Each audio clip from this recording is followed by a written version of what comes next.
আসসালামু আলাইকুম ওয়া রাহমাতুল্লাহি ওয়া বারাকাতুহু। আমি আশা করি আল্লাহ তাআলার অশেষ রহমতে আপনারা ভালো আছেন, সুস্থ আছেন।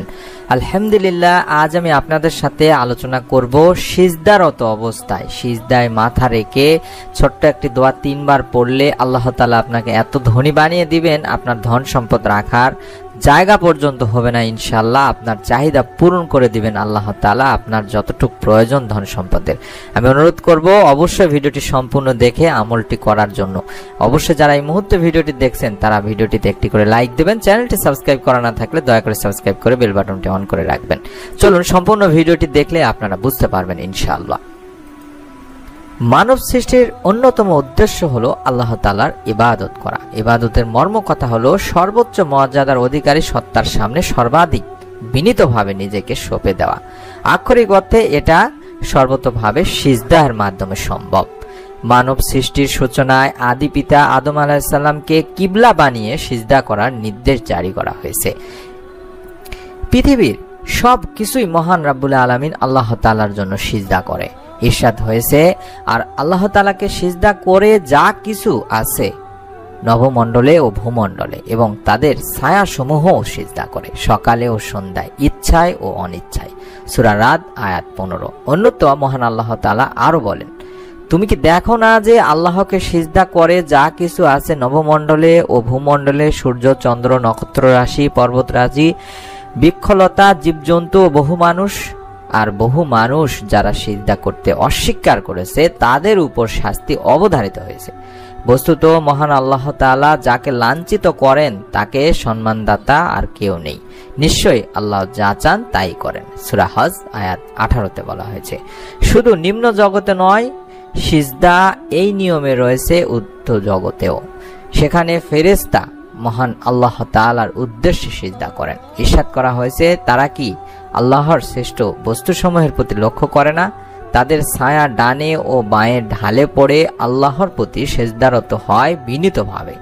আসমান ও জমিনে যত প্রাণী আছে সবই মহান আল্লাহ তাআলাকে সিজদা করে এবং ফেরেশতারাও, আর তারা অহংকার করে না। সূরা নাহল আয়াত 48-49 বলা হয়েছে। এই সিজদারত অবস্থায় আমাদেরকে মহান রাব্বুল আলামিনের কাছে দোয়া চাইতে হবে আমাদের সমস্ত প্রকার অভাব অনটন থেকে। সিজদায় কিভাবে দোয়া করবেন তার নিয়ম কিংবা সিজদায় দোয়া করলে যে দোয়া কবুল হয় তা আমি আপনাদের সামনে তুলে ধরছি। সিজদায় দোয়া করলে যে দোয়া কবুল হয় এই বিষয়ে সহিহ মুসলিম শরীফের একটি হাদিস রয়েছে। নবী করিম সাল্লাল্লাহু আলাইহি সাল্লাম বলেছেন, বান্দা যখন সিজদারত অবস্থায় থাকে তখন সে তার রবের সবচেয়ে নিকটবর্তী অবস্থায় চলে যায়। কাজেই তোমরা সেই সময় বেশি বেশি দোয়া করো, সেই সময় দোয়া কবুল করা হবে।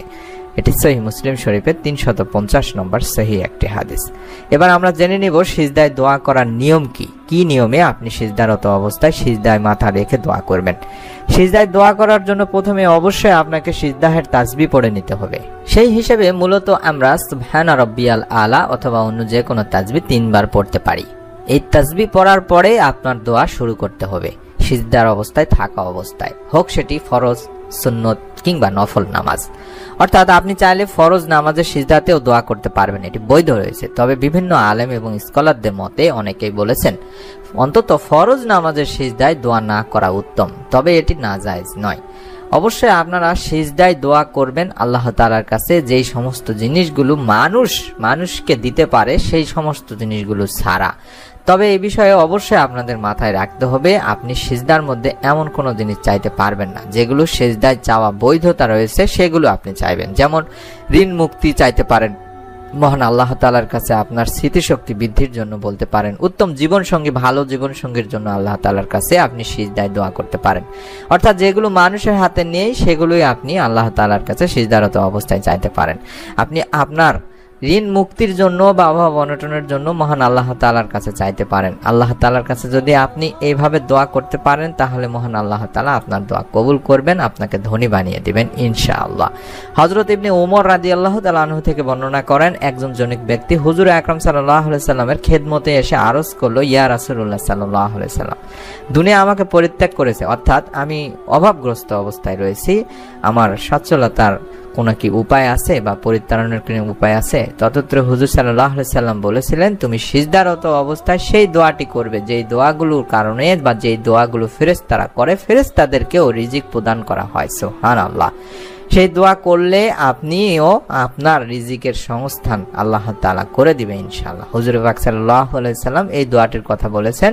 সিজদারত অবস্থায় এই দোয়াটি আপনাদেরকেও করতে হবে সিজদার তাসবিহ পড়ার পরে। দোয়াটির বাংলা উচ্চারণটা আমি এই মুহূর্তে স্ক্রিনে দেখায় দিচ্ছি, স্ক্রিনশট নিয়ে মুখস্থ করে নেবেন। অবশ্যই সিজদায় পড়ার চেষ্টা করবেন এবং অনুরোধ করব ভিডিওটি দেখতে থাকুন। নিয়মটি আমি বলে দিব কি নিয়মে এই দোয়াটি করতে হবে। এই দোয়াটির বাংলা উচ্চারণ হচ্ছে সুবহানাল্লাহি ওয়া বিহামদিহি সুবহানাল্লাহিল আযীমি ওয়া বিহামদিহি আস্তাগফিরুল্লাহ। আমি আবার একবার বলে দিচ্ছি, সুবহানাল্লাহি ওয়া বিহামদিহি সুবহানাল্লাহিল আযীমি ওয়া বিহামদিহি আস্তাগফিরুল্লাহ।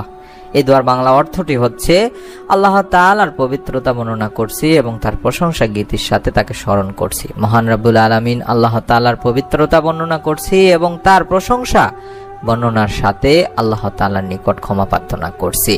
এই আমলটি আপনাদেরকে অবশ্যই সিজদারত অবস্থায় করতে হবে।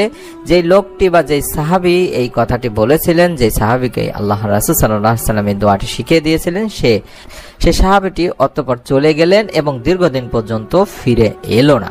এরপর একদিন হঠাৎ এসে আল্লাহ রাসূল সাল্লাল্লাহু আলাইহি ওয়াসাল্লামের কাছে আরজ করলো, ইয়া রাসূলুল্লাহ সাল্লাল্লাহু আলাইহি ওয়াসাল্লাম, দুনিয়া আমার কাছে এত বেশি পরিমাণে এসেছে যে তাকে কোথায় রাখবো আমি জানি না। অর্থাৎ তার ধন সম্পদ আল্লাহ তাআলা এত পরিমাণ বৃদ্ধি করে দিয়েছেন মহান রাব্বুল আলামিনের কুদরতি এবং গায়েবী সাহায্য থেকে, যে সে তার ধন সম্পদ রাখার জায়গায় পাচ্ছে না। সুবহানাল্লাহ, সুবহানাল্লাহ। নিয়তটি করে ফেলুন তিনি ভাই বোনেরা, বিশ্বাস করে আমলটি করবেন। আমি অনুরোধ করব সিজদারত অবস্থায় আপনারা যদি আমলটি নিয়মিতভাবে করতে থাকেন, আল্লাহ তাআলা আপনাকেও আপনার রিজিক, গায়েবী রিজিক থেকে, অকল্পনীয় উৎস থেকে আপনার রিজিকের ব্যবস্থা করে দিবেন ইনশাআল্লাহ। আমি অনুরোধ করব যারা যারা আমলটি করবেন, নিয়ত করে ফেলছেন, তারা অবশ্যই ভিডিওটিতে আমিন লিখে কমেন্ট করে যাবেন এবং যারা এই মুহূর্তে ভিডিওটি দেখছেন তারা সকলে ভিডিওটিতে একটি করে লাইক দিয়ে যাবেন অন্তত, এবং চ্যানেলটি যারা সাবস্ক্রাইব করেননি তারা সাবস্ক্রাইব করে বেল বাটনটি অন করে রাখবেন, যাতে করে আপনি আমাদের নতুন ভিডিওগুলো মিস না করে ফেলেন। আল্লাহ তাআলা আমাদের সকলকে এই আমলের ওসিলায় আমাদের সমস্ত প্রকার অভাব অনটন দূর করে দিন, আমাদের তওবা ইস্তিগফার এবং আমাদের সমস্ত গুনাহ মাফ করে দিন। আমিন। আসসালামু আলাইকুম ওয়া রাহমাতুল্লাহি ওয়া বারাকাতুহু।